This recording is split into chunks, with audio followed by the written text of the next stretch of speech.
semuanya, gimana nih kabarnya hari ini? Semoga baik-baik aja ya.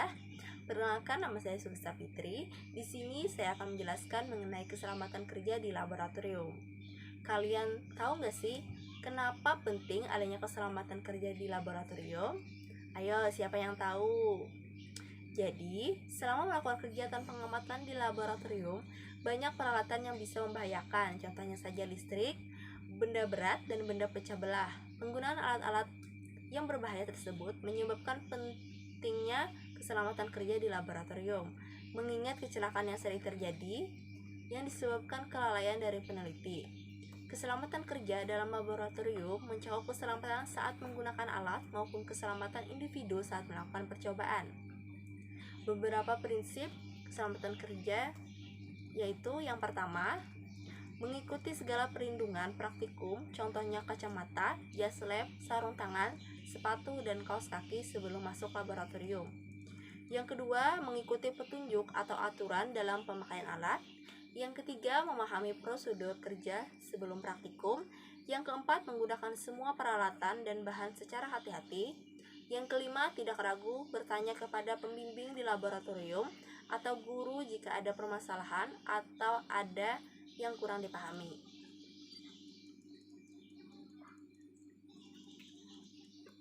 Selanjutnya ada aturan-aturan keselamatan kerja. Secara umum, yang pertama ada kita harus membaca dulu beberapa kali semua petunjuk untuk melakukan eksperimen. Ikuti setiap petunjuk secara tepat seperti yang telah dituliskan.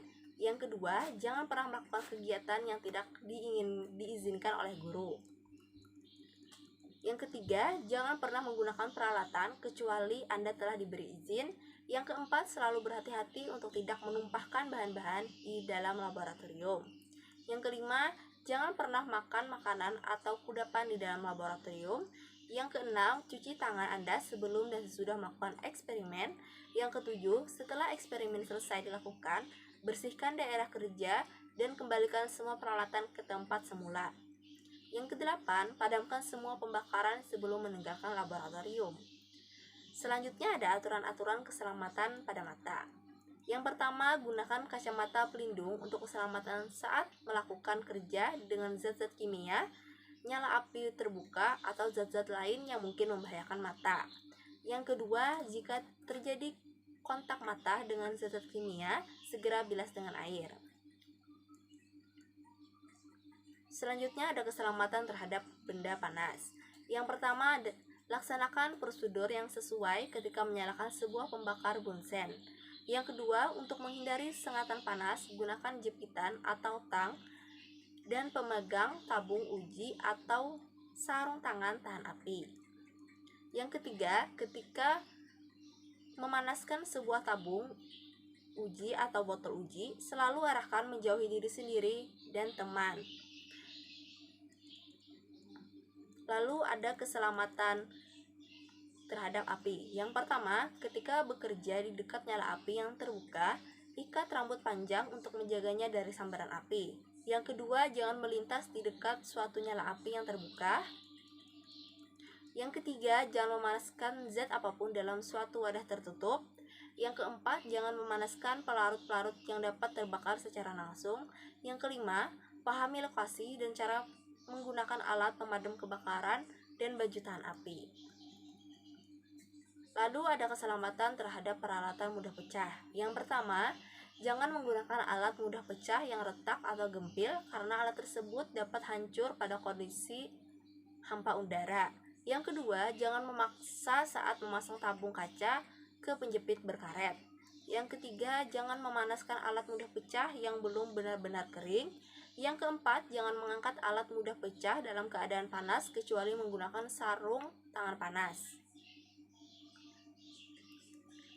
Yang kelima, laporkan segera kepada guru jika kalian telah memecahkan alat mudah pecah. Yang keenam, setelah mencuci alat mudah pecah yang telah selesai dipakai, biarkan udara yang akan mengeringkannya. Lalu ada keselamatan terhadap listrik. Yang pertama, jaga tangan Anda selalu kering untuk menghindari sengatan-sengatan listrik akibat terjadi persentuhan dengan sekelar listrik, stop kontak, dan kawat-kawat listrik. Yang kedua, jangan menggunakan kabel sambung yang terlalu panjang atau menghubungkan peralatan listrik. Yang ketiga, pengubahan atau penyetelan rangkaian-rangkaian listrik hanya boleh dilakukan jika rangkaian telah diputus dari suplai daya listriknya. Yang keempat, jangan menghubungkan terlalu banyak peralatan listrik ke sebuah stop kontak listrik. Selanjutnya ada lambang-lambang bahaya. Yang pertama yaitu jenis bahan berbahaya mudah terbakar. Bahan ini mudah menyala dan terbakar sehingga harus dijauhkan dari nyala api atau panas. Contohnya yaitu bensin, kerosin, dan alkohol. Yang kedua yaitu gambar mudah meledak. Bahan ini dapat meledak jika terkena panas atau api. Contohnya yaitu campuran hidrogen dan oksigen serta amonium nitrat. Selanjutnya ada gambar bahan berkarat. Bahan ini membunuh jaringan hidup seperti kulit dan mata. Ketika bersentuhan dapat menyebabkan kebakaran.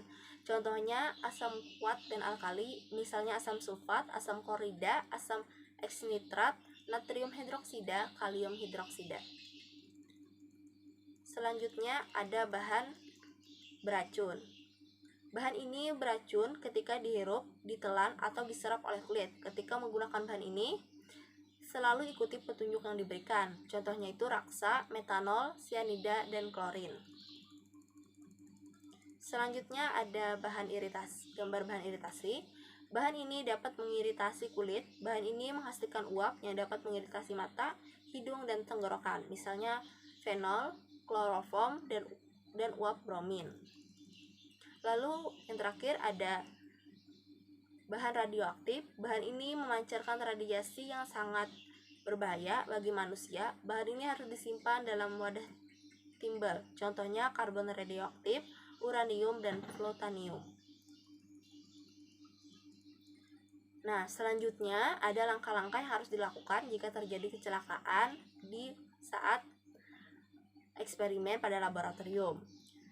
Yang pertama, bisa laporkan segera semua kecelakaan, luka, pecah, dan luber kepada bagian penjaga laboratorium atau guru.